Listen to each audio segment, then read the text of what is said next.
அன்பர்களே, ஆண்டவராகிய இயேசு கிறிஸ்துவின் நாமத்தில் உங்களுக்கு மனம் நிறைந்த வாழ்த்துக்களை தெரிவித்துக் கொண்டு சத்திய வசனம் திருமறை பாட நிகழ்ச்சிக்கு உங்களை அன்போடு அழைக்கிறோம்.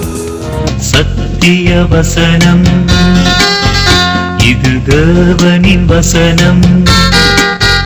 நாம் சோர்ந்து போகையில் கரம் கொடுக்கும் நம் தேவனின் வசனம், நம் தேவனின் வசனம். அவன் எதிர்த்து நிற்கிறவனாயும் தேவன் என்னப்படுவதெதுவோ ஆராதிக்கப்படுவதெதுவோ அவை எல்லாவற்றிற்கும் மேலாக தன்னை உயர்த்துகிறவனாயும் தேவனுடைய ஆலயத்தில் தேவன் போல உட்கார்ந்து தன்னைத்தான் தேவனென்று காண்பிக்கிறவனாயும் இருப்பான். இயேசு கிறிஸ்துவின் இனிய நாமத்தில் சத்தியவசனம் நேயர்களுக்கு என் அன்பின் வாழ்த்துக்கள். அந்தி கிறிஸ்துவை குறித்து தியானிக்கிறோம். ஏன் அது முக்கியமானது என்றால், இயேசு கிறிஸ்துவின் வருகைக்கு அதுவே கடைசியான அடையாளம், நிச்சயமான அடையாளம். அந்த அடையாளம் நிறைவேறாமல் தேவனுடைய வருகை இருக்காது. ஆகவேதான் அந்த அந்தி கிறிஸ்துவின் வருகையும் அவனுடைய ஆட்சியும் அவ்வளவு முக்கியமானது. அந்த விசுவாச துரோகம் என்பது அவனுடைய காலத்திலேதான் நடைபெறும். விசுவாச துரோகம் என்றால் என்ன என்று அநேகர் நினைத்து கொண்டிருக்கிறோம். என்னவென்றால், அந்த அந்தி கிறிஸ்து போதிப்பான், நீ பரலோகம் போவதற்கு இயேசு கிறிஸ்துவின் சிலுவை வழி அல்ல. என்னுடைய முத்திரையாகிய 666 என்பதை நீ உன் வலது கையிலாவது நெற்றியிலாவது தரித்துக்கொள், அதுதான் உன்னை பரலோகத்தில் சேர்க்கும். இம்மையிலும் சிலுவை உனக்கு எதை போதிக்கிறது, எதை தந்து இருக்கிறது? உபத்திரவத்தை தந்து இருக்கிறது. சிலுவை சுமந்த ஒவ்வொருத்தரும் கொல்லப்பட்டிருக்கிறார்கள். அந்த சிலுவை கஷ்டத்தை தான் உனக்கு தருகிறது. ஆனால் என்னுடைய முத்திரையோ அது இந்த உலகத்தில் உனக்கு சகல சிற்றின்பங்களையும் இன்பங்களையும் அள்ளி அள்ளி தருகிறது. இறுதியிலே மோட்சத்தையும் உனக்கு தருகிறது. ஏனென்றால் நான் தான் உண்மையான மேசியா. இயேசு போலியான மேசியா. அவரால் தேவாலயம் கட்ட முடியவில்லை. நான் உங்களுக்கு அந்த இடத்தை தருகிறேன், ஆலயத்தை கட்டுங்கள் என்று சொல்லி அந்த இடத்தை அவன் பாலஸ்தீனியர் இடத்திலிருந்து தந்திரமாய் பிடுங்கி இவர்களுக்கு கொடுப்பான். ஆகவே இவர்கள் இவன்தான் மேசியா என்று நினைத்து விசுவாச துரோகத்தை அங்கே பார்க்க முடியும். இதுதான் விசுவாச துரோகம். பரலோகத்திற்கு போக வேண்டும் என்றால் இயேசுவின் சிலுவை அல்ல, அந்தி கிறிஸ்துவின் முத்திரைதான் வழி என்பது.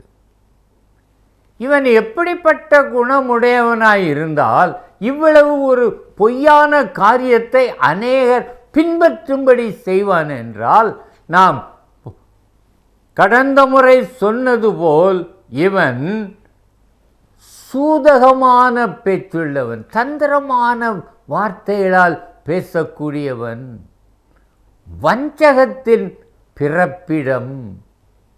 ஆகவேதான் அவனால் வஞ்சகமாய் பேசி ஏமாற்றி ஜனங்களை இயேசுவை பற்றும் விசுவாசத்தினின்று விலகி போகச் செய்வான்.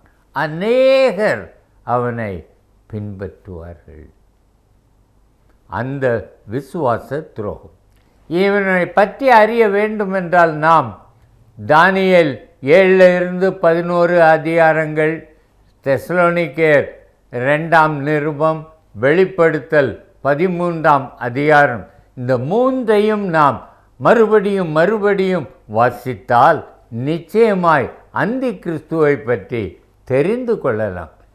பாருங்கள், அந்தி கிறிஸ்துவை பற்றி தானியேல் புஸ்தகம் 8ஆம் அதிகாரம் 23ஆம் வசனத்தில் பாருங்கள், அவர்களுடைய ராஜ்யபாரத்தின் கடைசி காலத்திலோ என்றால் பாதகருடைய பாதகம் நிறைவேறும் போது அக்கிரமம் பெருகும், மூர்க்க முகமும் சூதான பேச்சும் உள்ள சாமர்த்தியமான ஒரு ராஜா எழும்புவான்.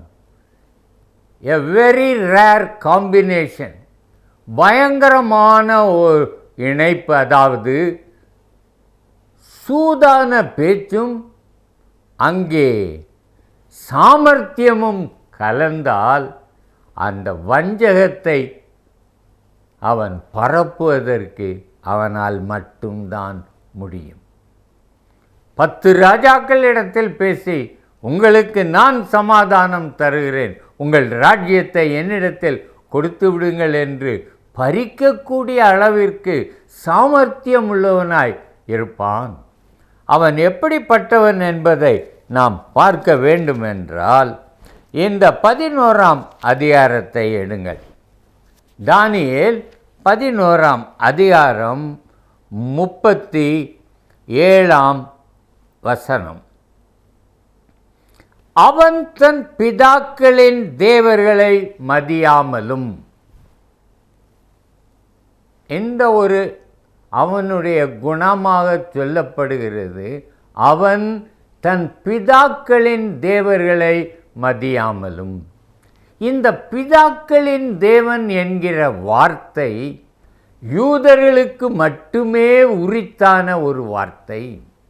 ஏனென்றால் அவர்களுக்குத்தான் முற்பிதாக்களாகிய ஆபிரகாமின் தேவன், ஈசாக்கின் தேவன், யாக்கோபின் தேவனுமாகிய யெகோவா அவர்களுடைய தேவன்.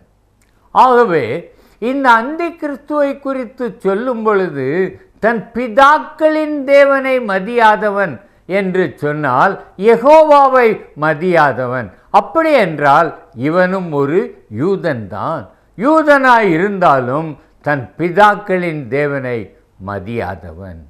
ஏன் அப்படி இருக்கிறான் என்றால் அவன் சாத்தானின் மகன். எப்படி இயேசுவை தேவகுமாரன் என்று சொல்லுகிறோமோ அதே விதமாக அந்தி கிறிஸ்து யூதனாயிருப்பான், சாத்தானின் மகனாக இருப்பான். சாத்தான், கள்ளத்தீர்க்கதரிசி, அந்தி கிறிஸ்து, இந்த மூன்றையும் அன்ஹோலி ட்ரினிட்டி, எப்படி பிதா குமாரன் பரிசுத்த ஆவி பரிசுத்த திருத்துவமாய் இருக்கிறார்களோ அதே விதமாக சாத்தான், அந்தி கிறிஸ்து, கள்ளத்தீர்க்கதரிசி இவர்கள் அசுத்த திரியேகமாய் இருக்கிறார்கள். ஆகவே இந்த அந்தி கிறிஸ்து அவனுடைய குணம் என்னவென்றால் சாத்தானை வெளிப்படுத்துவது. அதனால்தான் அவன் தன் பிதாக்களின் தேவனை மதியாதவன். 2வது, ஸ்திரீகளின் சிநேகத்தையும் மதியாதவன். ஸ்திரீகளின் சிநேகம், ஆண்டவர் ஏதேனிலே மனிதனை படைக்கும் பொழுது ஆணும் பெண்ணுமாக படைத்து நீங்கள் உலகத்தை நிரப்புங்கள் என்று சொன்னார். ஆனால் இந்த அந்தி கிறிஸ்து ஸ்திரீகளின் சிநேகத்தை விரும்பாதவன். அப்படி என்றால் நீங்கள் அவனை பற்றி என்ன ஒன்றை அறிந்து கொள்ளுவீர்கள்? அவன் ஒரு ஆண் புணர்ச்சிக்காரன், ஹோமோசெக்சுவல், கே என்று சொல்லப்படுகிறது. இவனுடைய ஆவி இன்றைக்கும் உலகத்தில் பரவி இருக்கிறது, எல்லாருக்கும் தெரியும். அரசாங்கங்கள் இந்த தகாத வேதத்திற்கு புறம்பான ஒரு உறவை அங்கீகரிக்கின்றன. ஆர்ச் பிஷப் ஆஃப் இங்கிலாந்தும் பல மதங்களிலும் இதை ஏற்றுக்கொள்ளுகிறார்கள். ஆணுக்கும் ஆணுக்கும் திருச்சபைகளில் திருமணம் நடத்துகிறார்கள். சகோதரனே, நீங்கள் என்ன நினைக்கிறீர்கள்? ஒரு நார்மலாக சாதாரணமாக ஒருவன் இருந்தால் இந்த மாதிரியான காரியங்கள் நடக்குமா? இல்லை, இந்த மாதிரியான காரியங்களுக்கு பரிசுத்தமாய் இருக்க வேண்டிய ஆசாரியர்களும் பிஷப்புகளும் இதை ஏற்றுக்கொள்வார்கள், அவர்களும் இப்படிப்பட்ட குணமுடையவர்களாய் இருக்கிறார்கள் என்றால் என்ன அர்த்தம்? அந்தி கிறிஸ்துவின் ஆவி இப்பொழுதே கிரியை செய்கிறது. இதை ஏற்றுக்கொள்ளுகிறவர்களும் அந்தி கிறிஸ்துவாய்தான் இருக்கிறார்கள். ஸ்திரீகளின் சிநேகத்தை விரும்பாதவன். சகோதரனே, சகோதரியே, எச்சரிக்கையாயிரு. காலங்கள் உனக்கு உணர்த்துவதை நீ அறிந்து கொள். விசுவாச துரோகம் எப்படி திருச்சபைகளுக்குள் வருகிறது என்பதை அறிந்து கொள். ஜாக்கிரதையாயிரு. வேதத்தை பிடித்துக்கொள். வேத வசனத்தை தவிர ஒன்றையும் நம்பாதே. இந்த சத்தியவசன ஊழியங்களே அதற்காகத்தான் உங்களுக்கு சொல்லப்படுகிறது. ஜனங்களே, வேதாகமத்திற்கு திரும்புங்கள்.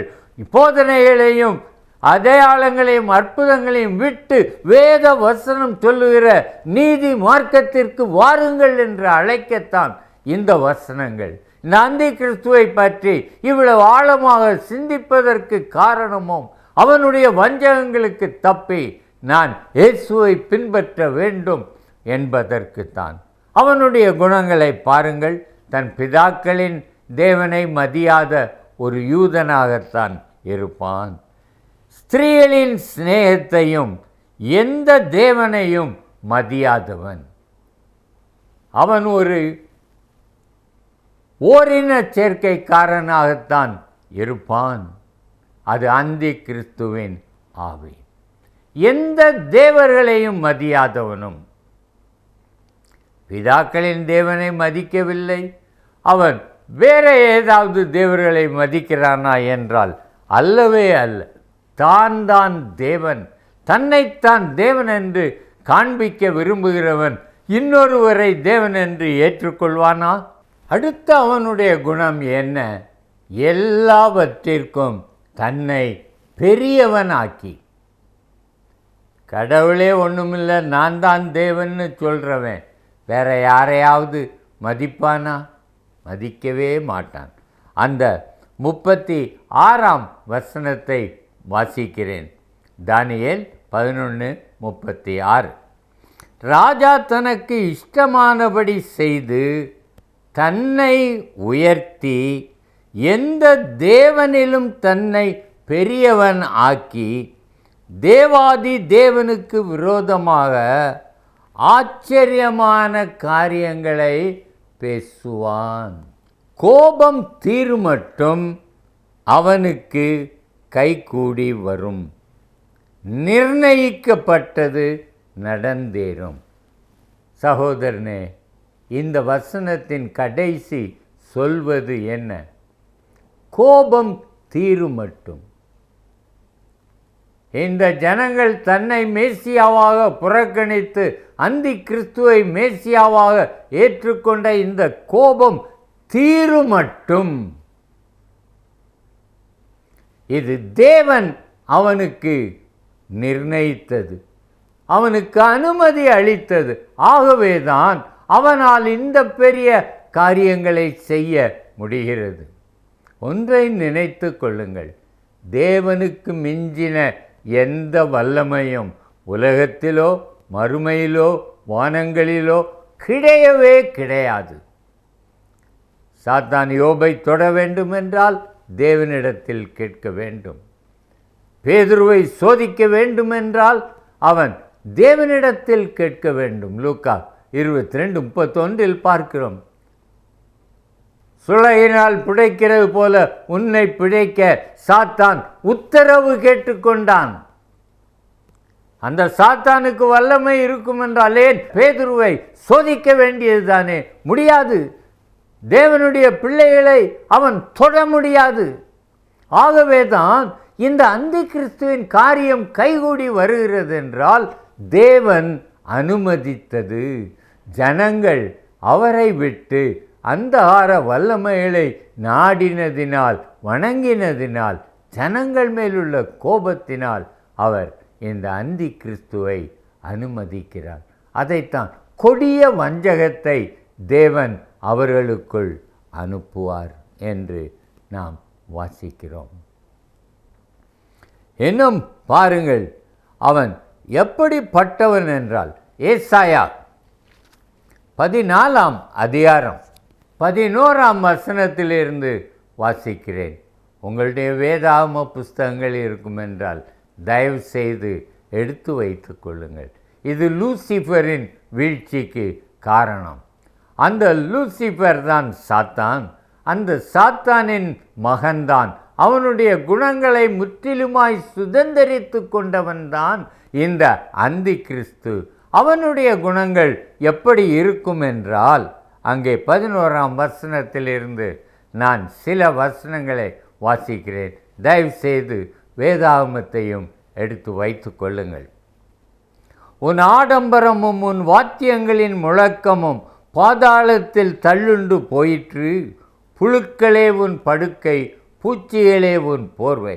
அதிகாலையின் மகனாகிய விடிவெள்ளியே, நீ வானத்தில் இருந்து விழுந்தாயே. ஜாதிகளை ஈனப்படுத்தினவனே, நீ தரையிலே விழ வெட்டப்பட்டாயே. நான் வானத்துக்கு ஏறுவேன், தேவனுடைய நட்சத்திரங்களுக்கு மேலாக என் சிங்காசனத்தை உயர்த்துவேன். வடபுறங்களில் உள்ள ஆராதனை கூட்டத்தின் பர்வதத்திலே வீற்றிருப்பேன் என்றும், நான் மேகங்களுக்கு மேலாக உன்னதங்களில் ஏறுவேன், உன்னதமானவருக்கு ஒப்பாவேன் என்றும் நீ உன் இருதயத்தில் சொன்னாயே. ஆனாலும் நீ அகாதமான பாதாளத்திலே தள்ளுண்டு போனாய். பெருமை, இன்றைக்கும் பெருமை அந்த சாத்தானின் ஆவி. சகோதரனே, இந்த அந்தி கிறிஸ்து அவனுக்கு பெலன் கிடையாது. எப்படி சாத்தானுக்கு பெலன் கிடையாதோ அதே மாதிரி இவனுக்கும் பெலன் கிடையாது. சாமர்த்தியமான பேச்சினால் இவன் எல்லாரையும் மடக்கி விடுவான். அன்றைக்கு ஏவாளை அவன் வஞ்சகத்தினால் அவன் தேவனுக்கு விரோதமாக எழுப்பினது போல் இப்பொழுதும் கடைசி காலங்களிலே தனக்கு கொஞ்ச காலம் மாத்திரம் உண்டென்று அறிந்து அவன் பயங்கரமாக எழும்புவான். சகோதரனே, சகோதரியே, இந்த வஞ்சகத்தில் அகப்படாமல் இருக்க வேண்டும் என்றால் நீ இந்த காரியங்களை நீ நன்றாக தெரிந்து கொள்.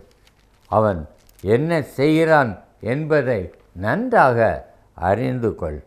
அவன் பிதாக்களின் தேவனை மதியாமல் இருப்பான். நாமோ ஏக தேவனாகிய திருத்துவ தேவனாகிய இயேசுவையும் அவருடைய பிதாவையும் பரிசுத்த ஆவியையும் வணங்குகிறோம். எவனாவது உங்களை இந்த விசுவாசத்தில் இருந்து பிரித்து விடாதபடி ஜாக்கிரதையாய் இருங்கள். பிதா, குமாரன், பரிசுத்த ஆவி மூவரும் ஒன்றாய் இருக்கிறார்கள். சகோதரனே, இதை நீர் விசுவாசித்து கொள்ளும். உடலை அசுத்தத்திற்கு பேணாதிரும். தேவன் ஏற்படுத்திய நல்ல உறவிலே நிலைத்திரும். அனாவசியமான ஓரின சேர்க்கைகளுக்கு விலகிரும். அந்த ஓரின சேர்க்கைகளிலே இன்பம் காணுவது தேவனை மறுதலிப்பது, மோட்சத்தை புறக்கணிப்பது, நரகத்தை தெரிந்து கொள்வது. அது ஒரு புத்தியீனமான செயல். அதை செய்யாதிரும். இன்னும் நீங்கள் பார்ப்பீர்கள் என்றால் தேவனுக்கு அடங்கி இருங்கள். பேதுரு சொல்லுகிறதா, நீங்கள் கர்த்தருடைய கரத்திற்குள் ஏற்ற காலத்தில் அவர் உங்களை உயர்த்தும்படி என்றால் பரலோகத்தில் சேர்க்கும்படி அவருடைய பலத்த கரத்துள் அடங்கி இருங்கள். நீங்கள் அதை செய்யுங்கள். அந்தி கிறிஸ்துவின் ஆவிகளுக்கும் வஞ்சனைகளுக்கும் தப்பித்துக் கொள்வீர்கள். ஜெபிக்கலாமா? அன்பின் தகப்பனே, தேவரீர் எங்களுக்கு இறங்கி இந்த அந்தி கிறிஸ்துவின் ஆவிக்கும் அவனுடைய வஞ்சகத்திற்கும் நாங்கள் தப்பித்து கொள்ள எங்களுக்கு உதவி செய்யும். இயேசு நாமத்தில் ஜெபிக்கிறேன், ஜீவனுள்ள பிதாவே, ஆமென்.